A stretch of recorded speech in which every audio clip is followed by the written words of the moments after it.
Romanos capítulo 5 del versículo 1 al 14. El grupo Dulos es el grupo de varones de la iglesia de Calvary Chapel y el tema de todo este capítulo es vivos para Cristo y muertos para el pecado. Va a estar dividido en dos partes. Así que Pablo está en Roma, o perdón, no en Roma, quiere visitar Roma y esta parte del Coliseo de Roma por dentro, que también tenemos ahora una foto, nos muestra la inmensidad de esta ciudad, pero también el grado de filosofía o pensamiento que encontró Pablo entre todo el Imperio Romano. Entre el año 57 y 58, Pablo escribe esta carta desde la ciudad de Corinto. Y cuando decimos de la ciudad de Corinto, es porque él está haciendo un tercer viaje misionero y justo se queda en Éfeso por 2 años, dice la palabra en el libro de Hechos, y en esos 2 años él se da cuenta de la gran influencia de Roma y dice, tengo que ir a Roma.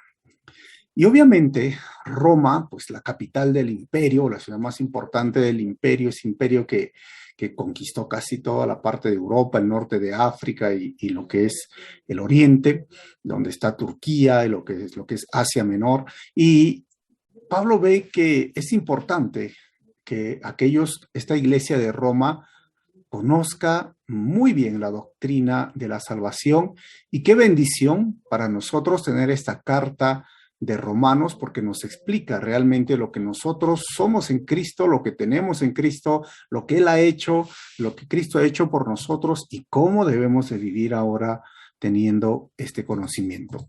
Así es que hemos visto la primera parte ya de este capítulo, de este libro hasta el capítulo 5, y el capítulo 6 al 8 va a hablar de la central de energía de la gracia. Y si alguien dice, ¿qué habló del 1 al 5? Si no se conectó anteriormente, hemos visto, ¿se acuerdan de la ira de Dios?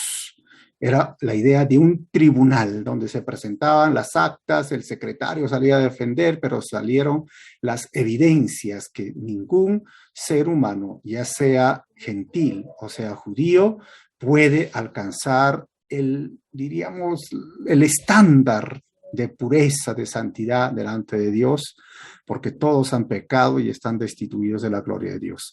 Pero el método de Dios para salvarnos tiene que ver con la gracia, con esta central de la gracia de energía, por eso tenemos este símbolo donde Dios nos santifica y Dios nos preserva. Y justamente estas son las dos doctrinas de la salvación, de las 10 que tenemos en un curso, que es la santificación y el otro es la perseverancia o la preservación de los santos, que poco a poco lo vamos a ir viendo. Así que este capítulo, que está dividido, como le dije, en dos partes, Cristo eliminó el poder del pecado, empezando este bosquejo del 1 al 2, Cristo eliminó el poder del pecado y no tiene sentido seguir practicándolo, nos va a decir Pablo. Del versículo 3 al 4, Cristo eliminó el poder del pecado y el bautismo nos une a él. Y del versículo 5 al 11, Cristo eliminó el poder del pecado con su muerte y ahora debemos considerarnos vivos para Cristo. Y del versículo 13 al 14, Cristo eliminó el poder del pecado, entonces vivamos en la libertad de no pecar. Así que Romanos ahora, capítulo 6, tiene relación con Romanos 5, 20 al 21, y seguimos todavía con la introducción.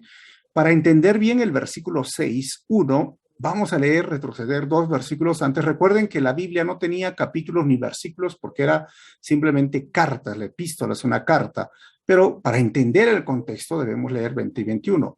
Pablo dijo, la ley de Dios fue entregada para que toda la gente se diera cuenta de la magnitud de su pecado. Pero mientras más pecaba la gente, más abundaba la gracia maravillosa de Dios. Y el versículo 21 dice, entonces, así como el pecado reinó sobre todos y los llevó a la muerte, ahora reina en cambio la gracia maravillosa de Dios, la cual nos pone en la relación correcta con Él y nos da como resultado la vida eterna por medio de Jesucristo, nuestro Señor. Así que cuando Pablo enseña sobre la gracia, muchas personas tomaban este punto de la gracia como minimizar la ley, como despreciar la ley. Recuerden que ya hemos entendido que la ley no es mala, la ley sirve más bien para revelar nuestro pecado, y la ley era como uh, hombre, diríamos para nosotros, que se llama un apoderado en nuestro país, ¿no? O sea, un apoderado es alguien que me representa y que me conduce mientras yo alcanzo la mayoría de edad. Pablo nos hace ver que la ley tenía esa función de guía o de apoderado hasta que vino la perfección del pacto, de la gracia, del nuevo pacto, y ahora no necesitamos ese guía, ese apoderado que nos ha llevado y nos ha conducido a Cristo, porque ya estamos en Cristo, ya entramos en un pacto de la gracia, y la gracia es el favor inmerecido de Dios. Pero muchos dirían, entonces ya no estamos en la ley, y vivían en otro extremo del libertinaje, del pecado, de su vida. Y esto Pablo dice no debe de ser así. Por eso comienza el versículo 1 de este capítulo 6 y dice: ahora bien, entonces, ¿deberíamos seguir pecando para que Dios nos muestre más y más su gracia maravillosa? Porque eso era el pensamiento de muchos, ¿no? O sea, si Dios es un Dios lleno de gracia, de misericordia, ¿no? Dios me libra, ya murió por mis pecados, entonces yo le haría un favor a Dios pecando más, para que la salvación, la gloria de Dios, la gracia de Dios sea más evidente en mi vida. Es mejor dicho, cuanto más peco, más gracia. Y le doy a Dios ahora, obviamente, la oportunidad para que Él se glorifique en su gracia. Ese era el pensamiento en el cual Pablo quiere atacar, y dice: de ninguna manera, va a decir en el versículo 2. Así que la gracia de Dios, siempre les digo, no es una desgracia. La gracia inmerecida de Dios al pecador no convierte en menos serio el pecado, porque al final el pecado sigue siendo serio para Dios. Por eso Pablo enfáticamente dice: por supuesto que no. No podemos hacer que sigamos pecando y la gracia abunde. Nosotros hemos muerto al pecado, y entonces, ¿cómo es posible que sigamos viviendo en el pecado? Miren, lo vuelvo a leer: nosotros hemos muerto al pecado. Y en nosotros, está hablando de los hijos de Dios, los cristianos, los regenerados, los que han nacido nuevos, ya hemos muerto. No es que vamos a morir, sino hemos muerto. ¿Y cómo es posible que sigamos viviendo en pecado? Y lo dice Pablo porque habían personas que vivían en pecado y aún iban a la iglesia y aún se llamaban cristianos. O sea, a veces, hermanos, es fácil tergiversar la escritura para el beneficio personal y el estilo de vida pecaminoso, como muchos hacen de la gracia esa desgracia, como les dije. Muchos hacen que pensando que, bueno, Dios es un Dios de gracia, entonces sigamos pecando. Hasta el día de hoy hay ciertas personas, y es más, hay ciertas denominaciones o ciertos cristianos que piensan de esta forma. Pero la gracia será un problema, como les digo, no puede ser una desgracia, ¿no? La gracia en el fondo es responsabilidad. Si usamos un ejemplo de qué sería la gracia y la ley, por ejemplo, a un adolescente que va a cumplir su mayoría de edad, se le va a dar su carnet y se le va a permitir manejar libremente con su brevete o su licencia para conducir.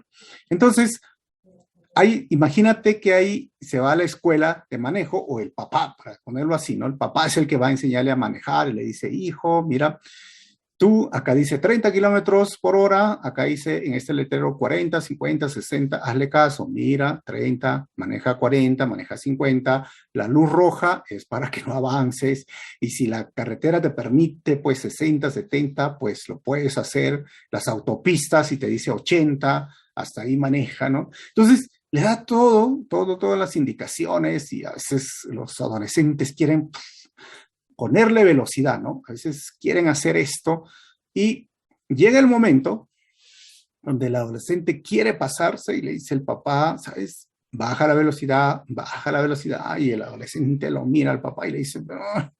Bueno, pasa el tiempo y le dice al papá: acá están las llaves del auto. Ahora el auto es tuyo, un auto que cuesta millones, pues son miles, ¿no? Miles de dólares. Entonces, El adolescente tiene dos opciones ahí. Conducir de acuerdo a las normas, tiene la libertad, ahí existe la ley, pero tiene la libertad de hacerlo. Ya no está el papá a su lado, ya no está quien representa pues la autoridad, la ley o el tutor, como lo queremos decir, o tiene la libertad de conducir, de obedecer y ser responsable, o tiene toda la libertad de mira, hace 80 en la autopista y se va a 100, se va a 120, pero si hace esto, puede sufrir un accidente o puede hacer, o sea, la gracia es esta. Tenemos hoy la libertad. Sí, somos libres y a veces es peligroso. Algunos pastores o maestros dicen, no prediquen mucho de la gracia, por eso mejor predicamos la ley. ¿Y qué significa? Prohibido tu corte de cabello, prohibido tu ropa, no hagas esto, no hagas lo otro, mira así, sirve así. Ponemos más leyes pensando que esta es la forma en la cual los cristianos se deben de manejar, porque si enseñamos que la gracia es la gracia, como estamos diciendo, que es gracia inmerecida y es simplemente el hecho de que Jesús nos acepta así como somos, y es más, ha muerto por mis pecados de ayer, de hoy y de mañana, porque eso es la gracia. Entonces algunos dicen, se van a aprovechar, van a vivir una vida en libertinaje. Es posible, pero prefiero enseñar la gracia, y siempre he dicho, y prefiero equivocarme en la gracia que equivocarme en la ley. Preferimos siempre en esto porque queremos que cada uno de los que están en la iglesia sean responsables, que entiendan bien este tema de la gracia. Pero es fácil tergiversar, ¿no? Cuando llegamos a una vida de libertinaje. La gracia es peligrosa y escandalosa si no se comprende todo el Nuevo Testamento. Yo lo veo como responsabilidad, como les dije, y como mi deber.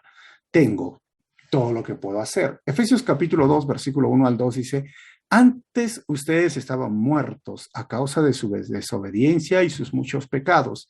Vivían en pecado igual que el resto de la gente, pero vivían obedeciendo al diablo, el líder de los poderes del mundo invisible, quien es el espíritu que actúa en el corazón de los que se niegan a obedecer a Dios. Antes vivíamos así. Ahora tenemos la nueva oportunidad de vivir de la forma que nos dice la gracia. ¿Y cómo es esto? Miren, yo diría que solo una actitud ingrata considera menos la tortura de la cruz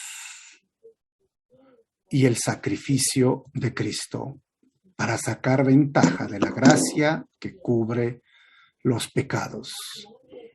Y cuando digo esto es porque, oye, entonces, ¿cómo funciona la gracia? Como les dije, ¿no? Sí es cierto, podemos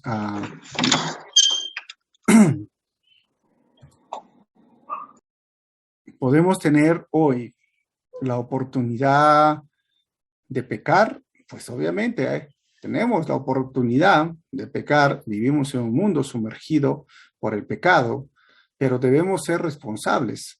Y en cuestión de la gracia, como les dije, Jesús murió por mis pecados de ayer y de hoy y de mañana, algunos pueden aprovecharse, sí. ¿Y qué está permitido, no? Según la Biblia, ¿qué puedo hacer y qué no puedo hacer?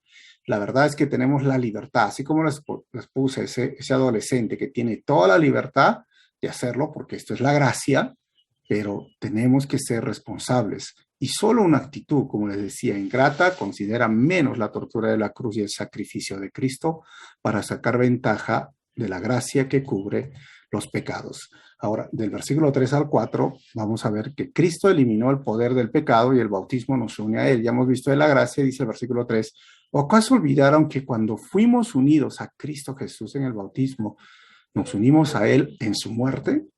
Hermanos, el bautismo del agua es un símbolo de la unión del creyente con Cristo en su muerte, sepultura y resurrección. Por eso el versículo 4 dice, pues hemos muerto y fuimos sepultados con Cristo mediante el bautismo. Y tal como Cristo fue levantado de los muertos por el poder glorioso del Padre, ahora nosotros también podemos vivir una vida nueva. Los que escuchaban esta carta acerca del bautismo entendían exactamente qué era el bautismo, tanto los judíos como los gentiles. Los judíos bautizaban también, y esta palabra bautismo viene del griego baptizo, que significa sumergir por completo, o la idea de sumergir por completo, y la palabra baptizo que se usaba era cuando agarraban telas para teñir un pedazo de tela o una ropa, y la tenían que sumergir por completo, ¿no? No vas a agarrar un pedazo de tela y lo vas a poner solamente encima, o sea, era sumergido completamente y luego lo volvían a sacar cuando ya estaba todo teñido. Esa era la idea del griego, el bautizo, y cuando hablaban del bautismo, los judíos lo practicaban y los griegos también ya lo entendían porque era la forma de ser una persona practicante, un discípulo, uno que testificaba delante de todos que había identificado con la muerte, la sepultura, y luego cuando salían del agua con la resurrección. Esto es muy importante, ¿no? Porque a veces hay muchas iglesias que no practican este bautismo y Jesús lo hizo, por eso fue el río Jordán. Cuando ustedes vayan a Israel, el río Jordán es amplio y tú tienes que bautizar, no es solamente aspersión, sino tiene que ser completamente el cuerpo sumergido en agua. Y hacer esto hace que nosotros podamos cumplir este versículo. ¿Cómo podríamos cumplir si solamente es aspersión? No se podría cumplir, dice, hemos muerto y fuimos sepultados en Cristo mediante el bautismo, porque esto es la analogía que usa Pablo, y así como lo levantó, ahora podemos vivir una vida nueva. Todos deberíamos bautizarnos, o sea, pero también tienes que entender esto, que no se puede morir y luego resucitar, haciendo la analogía, sin que haya un cambio de vida en tus acciones o actitudes. Pablo está hablando esto, que es un asunto de fe, pero la fe se manifiesta públicamente en el bautismo, que es un símbolo, que es una analogía de la muerte y la resurrección que lo debemos de practicar. Miren, y que ya hemos muerto es justamente en el bautismo, porque Efesios 2, versículo 6 dice, pues nos levantó de los muertos, y obviamente tiene que ver con el bautismo, junto con Cristo, y nos sentó con Él en los lugares celestiales, porque estamos unidos a Cristo Jesús. O sea, si nos bautizamos, estamos haciendo esta simbología de unidad con Cristo Jesús. Por eso tiene que ser en agua y tiene que ser de esta forma, tal como Juan el Bautista también lo hacía. Colosenses 3:1 dice, ya que han sido resucitados. ¿Y cuándo sería resucitado? Pues cuando salgo del agua a una vida nueva con Cristo, pongan la mira en las verdades del cielo, donde Cristo se ha sentado en el lugar de honor a la derecha de Dios. Cuando salimos del agua es como si estuviéramos saliendo de la sepultura. Nos unimos a Él en su muerte y ahora en su resurrección en una forma simbólica a través del bautismo. Esto es lo que nos está diciendo. Así que si no hemos muerto y resucitado espiritualmente primero, el bautismo como analogía de morir en Cristo y resucitar con Él no tiene sentido. No puedo simplemente poner el acto, la ceremonia del bautismo como algo que me da garantía de que yo soy salvo. No, primero es la fe, primero es morir en Cristo. He vivido, he resucitado una nueva vida y lo hago con esta simbología de entrar en el agua y salir del agua. Me identifico en su muerte, sepultura y cuando salgo del agua en su resurrección. Pero la fe o lo espiritual no es al final lo último, sino es lo primero. Por eso, si no hemos muerto, resucitado espiritualmente primero, el bautismo como analogía de morir en Cristo y resucitar con Él no tienen sentido, hermanos. Ahora, el versículo 5 al 11 nos dice que Cristo eliminó el poder del pecado con su muerte y ahora debemos considerarnos vivos para Dios. Versículo 5 dice, dado que fuimos unidos a Él en su muerte, ahí, haciendo esta simbología, también seremos resucitados, obviamente, como Él. ¿Y cómo fue resucitado el Señor? En gloria. Versículo 6, sabemos que nuestro antiguo ser pecaminoso fue crucificado con Cristo. Algunos lo llaman la carne, ¿no? La herencia pecaminosa. Y por eso la NTV me gusta cuando dice ser pecaminoso. Ese es el viejo Adán, el viejo hombre. Pero este antiguo ser pecaminoso fue crucificado con Cristo para que el pecado perdiera su poder en nuestra vida y ya no somos esclavos del pecado. O sea, el acto de la cruz debería hacer entendido que nuestro ser pecaminoso también fue crucificado con Cristo, para que ese efecto, ese poder que el pecado tenía, ya no tenga ahora el mismo poder o efecto en mi vida, porque ya no somos esclavos del pecado. Porque el pecado, hermanos, ha sido derrotado, ya ha perdido su poder en la vida del cristiano, por lo tanto, ya no somos esclavos de sus efectos.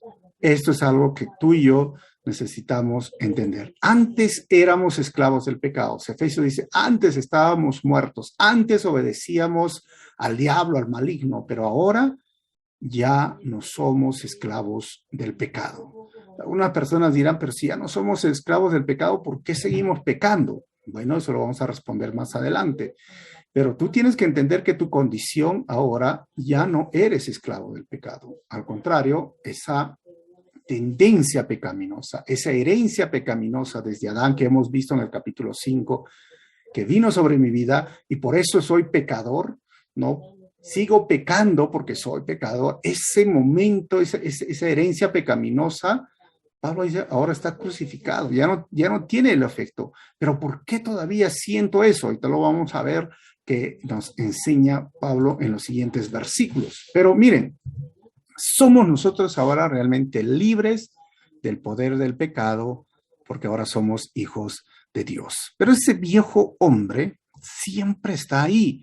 Y en algunas personas es más grande, si yo ese viejo lo he puesto acá, ¿no? Ese sería la nueva persona que hoy ha nacido de nuevo. Y el viejo hombre a veces es más, pero tiene que morir, tiene que estar crucificado. Y ya hemos visto en los primeros capítulos de Romanos este tema de lo que se llama la regeneración o el nuevo nacimiento. ¿Se acuerdan que yo les puse esta analogía de la oruga y la mariposa, ¿no? Es como si nosotros viviéramos como orugas, todos somos orugas, ¿no? Lento, lento, lento, ¿no? Y la oruga un día dice, algún día yo voy a volar, ¿no? Y todos los insectos se reían, ¿cómo vas a volar si a las justas andas arrastrándote? Todos se rieron, ¿eh? Menos la mariposa, porque la mariposa sabía que un día se iba a transformar. Pero esa palabra transformar tiene que ver con la metamorfosis, y es la palabra que Pablo va a usar en Romanos capítulo 12, donde dice que nosotros debemos transformarnos, a sufrir una metamorfosis, es decir, ese cambio de oruga a mariposa, ¿no? No es decir que algunos son mariposas, sino que el cambio de algo, diríamos, no tan agradable, porque una mariposa es preciosa, ¿no? Algo bello, hermoso, pero que no se parece en nada a la oruga. Y así, ese cambio, esa transformación debe de suceder en nuestras vidas. Pero como la oruga sería el hombre viejo, ¿no? Y ahí surge un ser espiritual nuevo, es esto lo que nosotros necesitamos quitar. O sea, cada persona, como hemos visto en el capítulo 5, nace con la naturaleza vieja, naturaleza pecadora, o el viejo hombre, ahí está, o el viejo Adán, porque por un hombre entró el pecado, por ese pecado entró la muerte, y la muerte pasó a todos los hombres. Pero el cristiano puede escoger, hermanos, ¿sí? Esto puede escoger entre el hombre viejo o la nueva naturaleza. Es decir, hay dos naturalezas en el cristiano, sí. El viejo hombre y el nuevo hombre. O sea, la naturaleza vieja es la carne, la concupiscencia, el viejo yo, y la naturaleza nueva es el Espíritu Santo que vive en nosotros, el nuevo hombre, el nuevo yo, que están en lucha constante. Gálatas también dice Pablo que ahí es evidente la lucha entre la carne y el espíritu. Pero ahora, ya que hay dos naturalezas en la vida del creyente, quiero usar esta analogía de, imagínense, están viendo acá las fuerzas, ¿no? ¿Cuántos han participado en esto? Yo sé que varios, ¿no? En el colegio muchos practicaban, pero ¿cuál brazo creemos que podría ganar? Obviamente el brazo que está más musculoso, más preparado, tiene más fuerza frente a uno que no tiene fuerza. Y creo que es este ejemplo que les pongo, ¿no? De hacer fuerza con uno que tiene más músculos, y tiene más músculos, pues, porque no es porque nació así, sino porque son horas de entrenamiento en el gimnasio, una dieta estricta, preparación, esfuerzo y sacrificio. Es lo mismo en esta nueva naturaleza, con esta vieja naturaleza. ¿Quién vencerá cada día?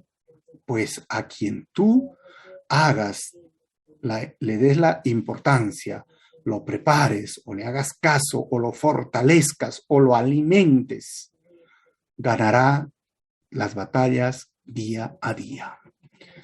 Si tú alimentas tu vieja naturaleza, cediendo al pecado, mirando cosas que no debes de mirar, hablando lo que no debes de hablar y escuchando lo que no debes de escuchar como hijo de Dios, tu concupiscencia, tu vieja naturaleza, tu carne se va a alimentar y va a ser ese brazo musculoso, fuerte, porque cada día lo estás entrenando.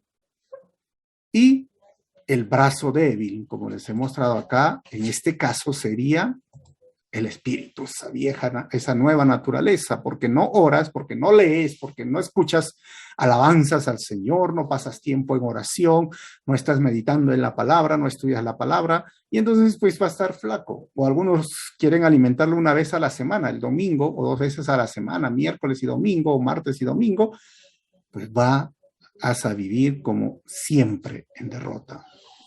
Pero en cambio, si es al revés, si este brazo musculoso, tú lo capacitas, lo preparas, oras, te mantienes en intercesión, escuchas las alabanzas, tienes cuidado con lo que ves, te alejas del pecado, le dices no al pecado, tu espíritu va a estar fuerte, ese ser espiritual, esa nueva naturaleza, y tu carne va a estar débil. Es evidente la lucha entre la carne y el espíritu, dice Pablo en Gálatas 5. Así que antes de ser salvos éramos esclavos de la naturaleza pecaminosa, ya lo sabemos.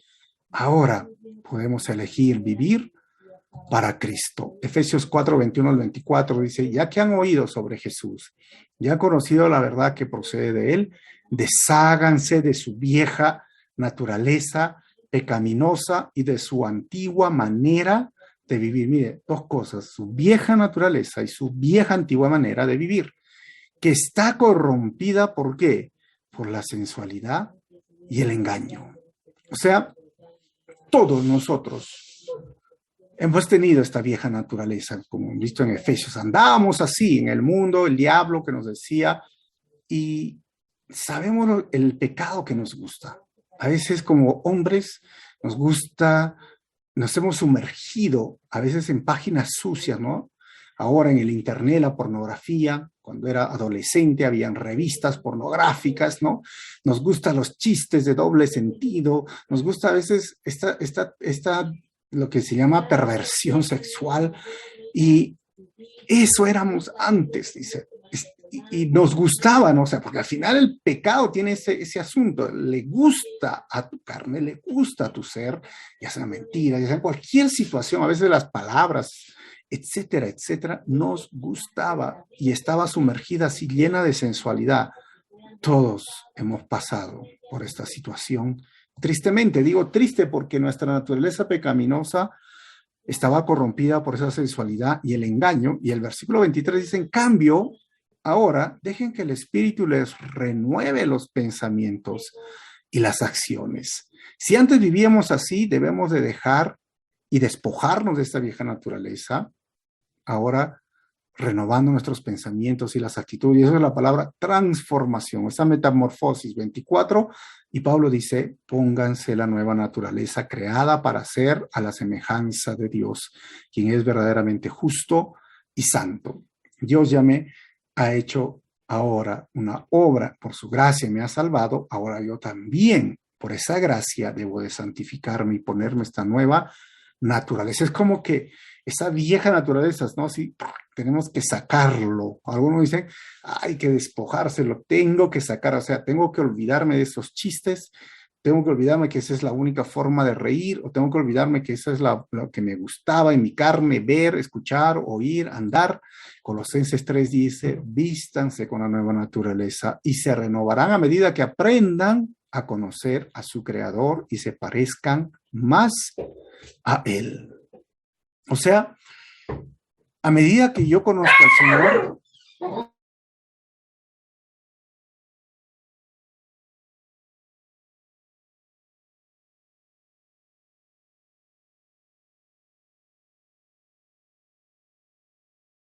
a medida que yo voy conociendo al Señor, a medida que voy entendiendo su palabra, como estamos viendo acá, me voy ahora pareciendo más a mi Señor y me voy vistiendo de esta nueva naturaleza. Y el hecho de vestirse tiene que ver a veces, no sé si han visto jóvenes o personas que les gusta vestirse como su ídolo, ¿no? O a quien admiran. Si es un grupo de música, quieren ponerse de esa forma. Si es su ídolo de fútbol, ahora no, ahí a veces tenemos Messi, Ronaldo, todos quieren ser Messi, quieren ser Ronaldo, quieren jugar como él. Me acuerdo que una vez jugaba con unos amigos y Ronaldinho estaba de moda, venía el tiro libre y no, mis amigos era la misma mirada de Ronaldinho, miraba la pelota, hacían los pasos para atrás. O sea, imitamos a quien admiramos, imitamos aquello que nos gustaría ser. Y Pablo está diciendo, ustedes tienen que imitar a Cristo. Esa es la forma de vestirse de la nueva naturaleza.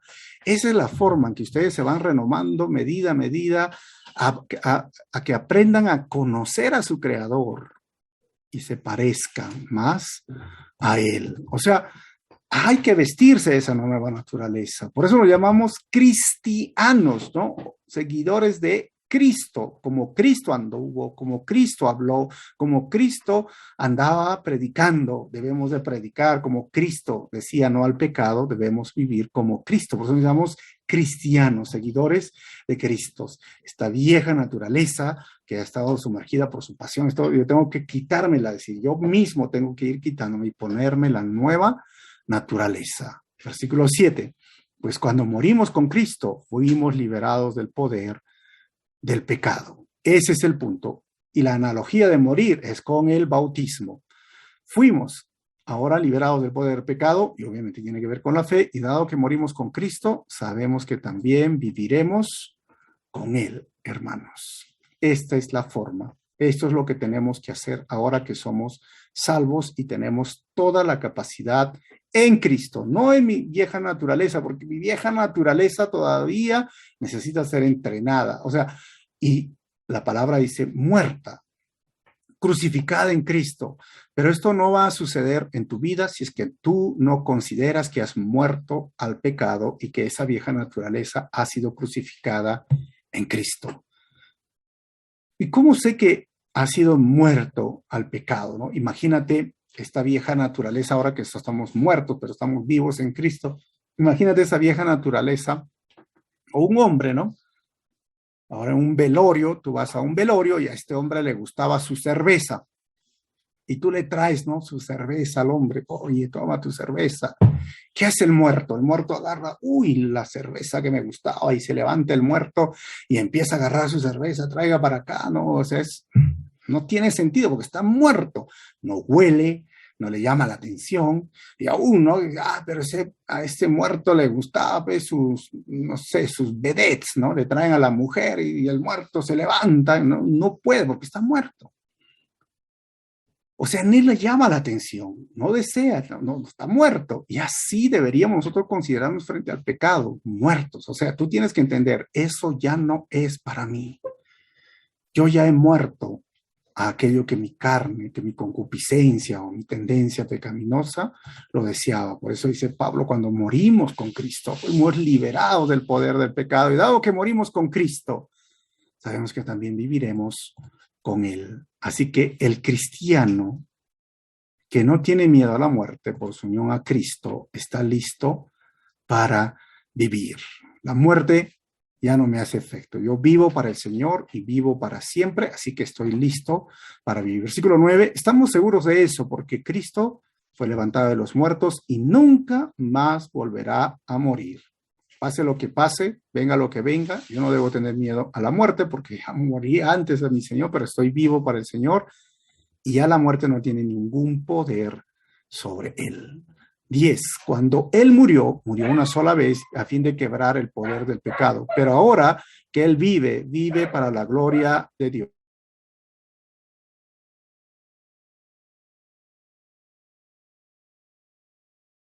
Dice, ahora que él vive para la gloria de Dios. Hermanos, el poder del pecado al final ha sido quebrado en Cristo, como dice, y por eso podemos vivir para la gloria de Dios. 11.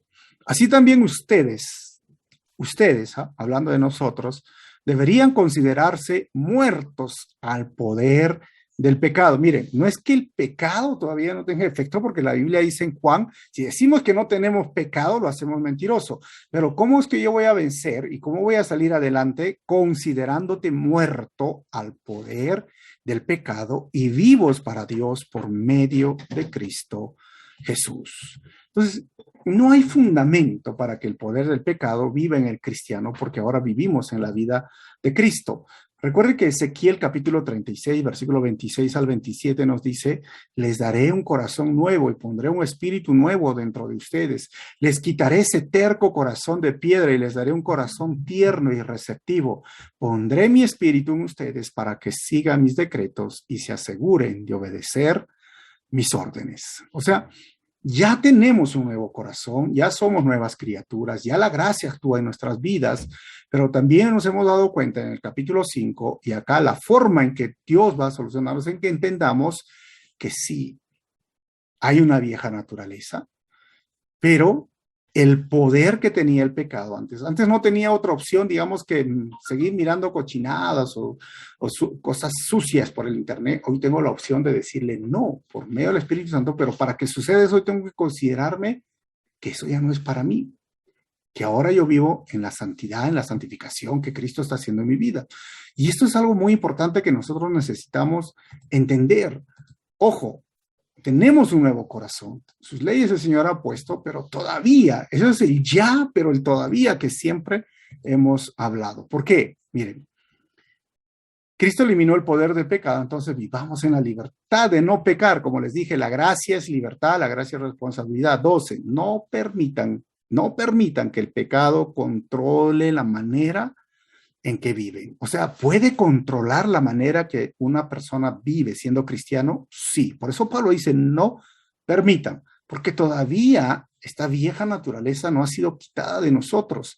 Pero el efecto del pecado, o sea, el poder que tenía el pecado, sí, ahora nosotros tenemos la opción de no seguirla, pero todavía sigue ahí. No caigan ante los deseos pecaminosos. ¿Se acuerdan lo que dice Santiago?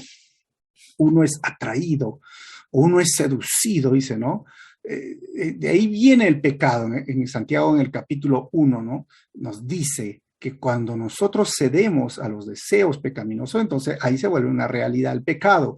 Pero uno puede ser atraído, uno puede ser seducido y hasta ahí no es pecado. O sea, ser tentado no es pecado, pero ceder a la tentación de dentro de nosotros, ¿vale? Estos malos deseos nos seducen, ¿no? Nos llama la atención y una vez que hemos pecado, el pecado produce la muerte. Juan dice que si decimos que no tenemos pecado, lo hacemos a él mentiroso, pero si confesamos nuestros pecados, él es fiel y justo para perdonarnos y limpiarnos de toda maldad. Y Pablo le dice acá a cada uno de nosotros, por favor, no permitan que el pecado controle la manera en que viven. No caigan ante los deseos pecaminosos. Por eso surge la pregunta. Entonces, si ya el poder del pecado no está en mí, ¿por qué siento una atracción al pecado en el interior? ¿Por qué siento que me controla mis malos deseos pecaminosos? Miren, algo que tienes que entender. En el ser interior se llama la carne, los deseos pecaminosos. Y esto se ha acostumbrado al pecado, le gusta el pecado. Ahora hemos nacido de nuevo, esa naturaleza está ahí, pero hay otro problema, es el mundo.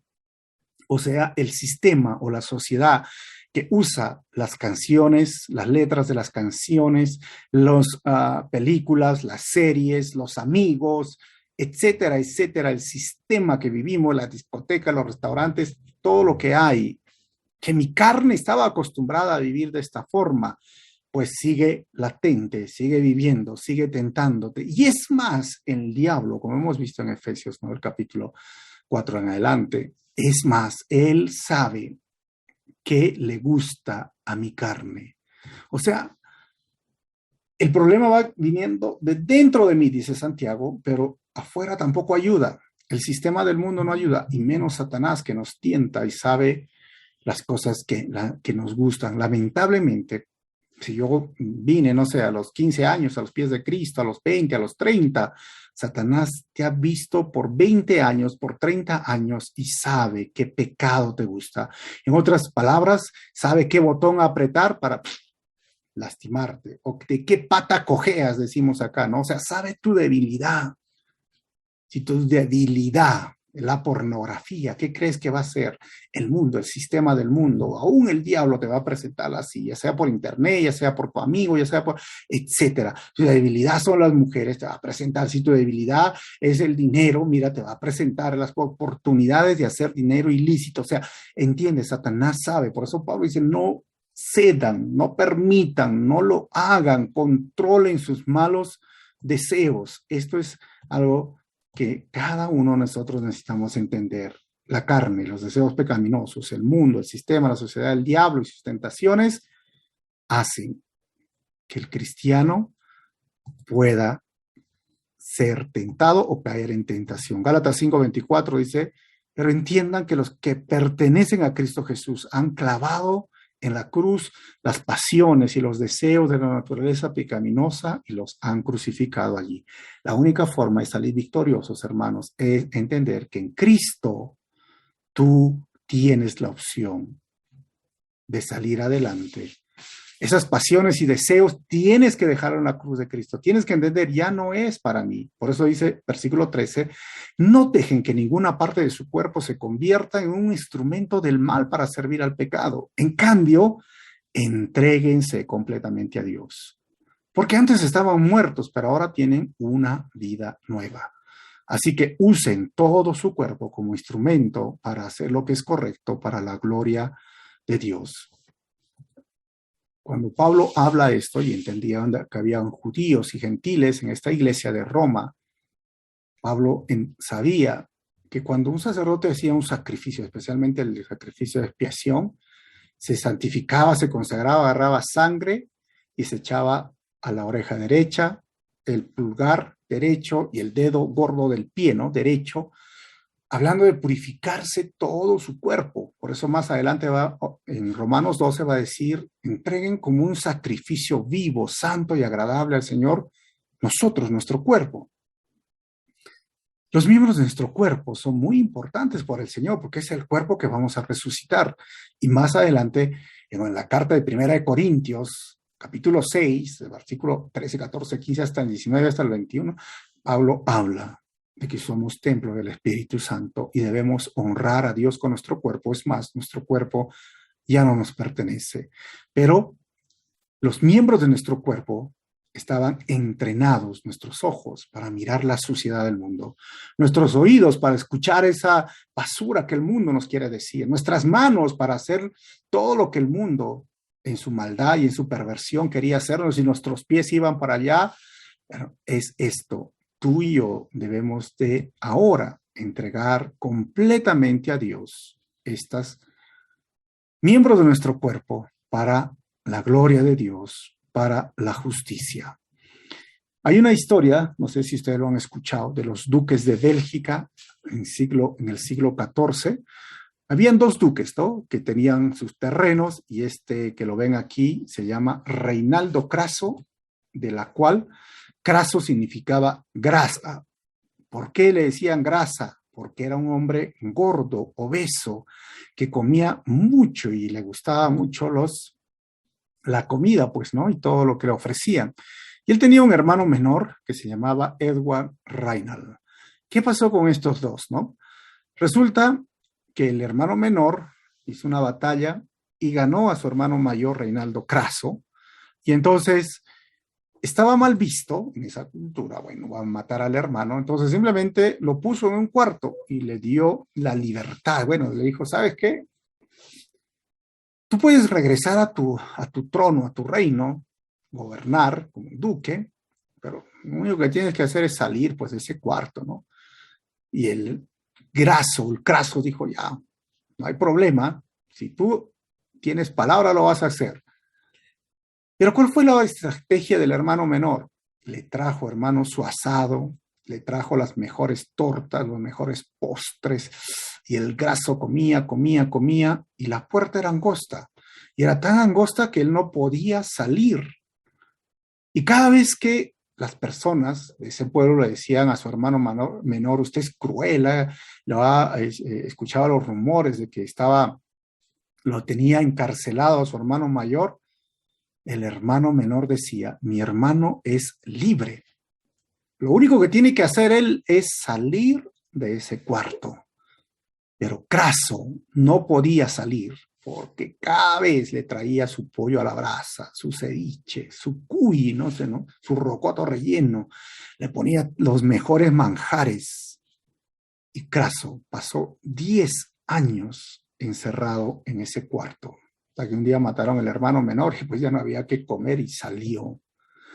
Lamentablemente, muchos cristianos siguen viviendo hoy unas vidas débiles, derrotadas, siempre cabizbajos, siempre su relación con el Señor es pésima, es terrible, siempre están cayendo y cayendo y cayendo. Tienes la libertad, tienes la gracia, Dios te ama, sí es verdad, pero tú mismo te vas haciendo daño al no entender que eres libre para no pecar.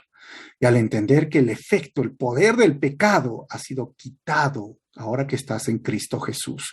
Y si tú sigues viviendo en ese pecado o en esa debilidad, es porque simplemente tú lo permites. Es como decir, la oruga, que dejó de ser oruga y ahora es mariposa, y la mariposa quiera comportarse como oruga, arrastrándose lentamente, lentamente. No tiene sentido. Y vamos en la victoria que Cristo nos ha dado. Y si tú tienes un pecado que confesar, un pecado que tienes que dejar, hagámoslo esta noche, para que no andes derrotado, siempre triste, siempre en problemas, siempre llorando, siempre derrotado, y nunca dejas que el Señor use tu vida como Él quiere usarte. La única forma de usar los miembros de nuestro cuerpo para hacer lo correcto es consagrarse y entregarse de forma completa a la vida nueva que Cristo nos ofrece. Termino con el 14. El pecado ya no es más su amo, dice Pablo, porque ustedes ya no viven bajo las exigencias de la ley. En cambio, viven en la libertad de la gracia de Dios. La gracia es libertad, pero es libertad con responsabilidad, como ese adolescente que puede irse a 80 kilómetros por hora y ser responsable en su libertad, porque esa es la libertad que nos da, o ser irresponsable y vivir a 120 o 150 por hora. Hermanos, Jesús es nuestro Señor y nos da poder para hacer lo bueno y evitar lo malo. Quiero terminar con 4 conclusiones, ¿no? Primero, la gracia que nos salva y perdona también debe de santificarnos, porque la gracia que no cambia mi conducta no va a salvar mi alma. Número 2, la gracia no es licencia para pecar, sino debe de ser recibida en responsabilidad y gratitud. Número 3, no podemos morir y resucitar con Cristo en fe mostrada en el bautismo para seguir viviendo en el pecado. Y número 4, el pecado ya no debe tener el mismo efecto que tenía antes de nacer de nuevo, pero si alguna vez sentimos que vuelve ese efecto, es porque estamos permitiéndolo. Vamos a terminar con una oración. Y si hay algo que tú tienes una debilidad, es el momento de decirle no, hasta aquí no más. Sé responsable. Disfruta la salvación, la libertad que te ha dado Cristo, porque puedes vencer esa tentación y ese pecado. Señor, gracias por este tiempo tan especial y gracias, Señor, porque tú nos has llamado a esta libertad y tenemos la libertad del poder, del efecto del pecado hoy día. No hay pecado, Señor, que nos pueda esclavizar porque estamos en ti. Y ayúdanos, Señor, a dejar a un lado, a no permitir, Señor, que el enemigo, el diablo, el mundo, el sistema del mundo, aún nuestra propia vieja naturaleza quiera volver otra vez a nuestra vida y nos avergüence cuando caemos una vez más. Ayúdanos, Señor, ven a nuestro auxilio cada día y haznos entender que en ti somos más que vencedores. En tu nombre, Jesús, oramos así, Señor. Amén.